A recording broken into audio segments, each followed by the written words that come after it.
Hi, this is going to be a brief explanation of this data visualization about labeled optimal partitioning. So first of all, we have a data sequence in these black dots here, sorry, gray dots at the top of this plot. We have the segmentation models in blue and black. We also have labeled regions in red rectangles and orange rectangles here. The red rectangles correspond to these positive 1 labels, and the yellow rectangles correspond to these negative, this one negative label. And these two models, the black is the LOPART, labeled optimal partitioning model, and the OPART is a classical dynamic programming algorithm. So the difference between OPART and LOPART is that you have label constraints with the LOPART in black. And so what does that mean? So when you take a look at this plot, here we're clicking here to go up to the last data point. We can actually click to other data points to see what the algorithm's doing up to a smaller number of data points. But let's go to the end so we can see what the algorithm does with the full segmentation of these 100 data points.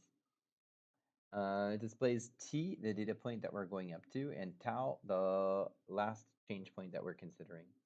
So when we click on the bottom, we can edit that last change here, tau equals 70. This is the model, what would look like if the last change at 70 would be optimal. In fact, you can see what the optimal model is here by looking at the minimum of here, the black points. The minimum occurs here, and the minimum of the blue points occurs here. So with the OPART model in this data, you actually have a change inside of this yellow region, and so that's actually bad because the yellow region says that there's supposed to be no changes. And so the labeled optimal partitioning model in black gives you a model which doesn't give you a change in this region. So we get a last change that occurs before there, and we can see that there is a change here in the red regions before that. We see that the black points on the bottom here are not present in the yellow region because there cannot be changes in the yellow region, and also there's no black points before this red region because the last change must have occurred at least in this red region or maybe after that. And so another way of selecting these different change point candidates is by looking at this.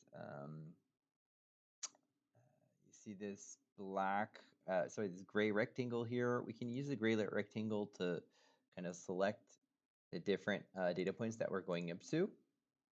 And the red cost values in the background, it's a heat map that displays all of the combinations of data points that you can go up to and less changes that you can consider. The red values are the relative cost, where darker red, it means lower relative cost and better model.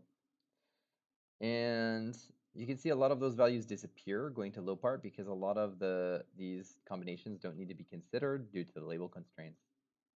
So clicking actually on this gray rectangle will change that the gray rectangle that we see over here too.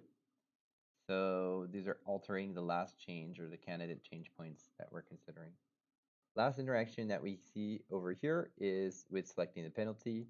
Here, with a very large penalty, we see that we get a flat model, or here with LOPART, we get a model which only has changes inside of the red regions. Whereas with a very small penalty, we see that both models are optimal with a change here right up to the last data point, and we get lots of changes all throughout the data sequence, except for here in the case of LOPART. In the yellow region, we don't get any changes because of constraint, and with the red regions, we only get one change in each red region. Thanks for listening.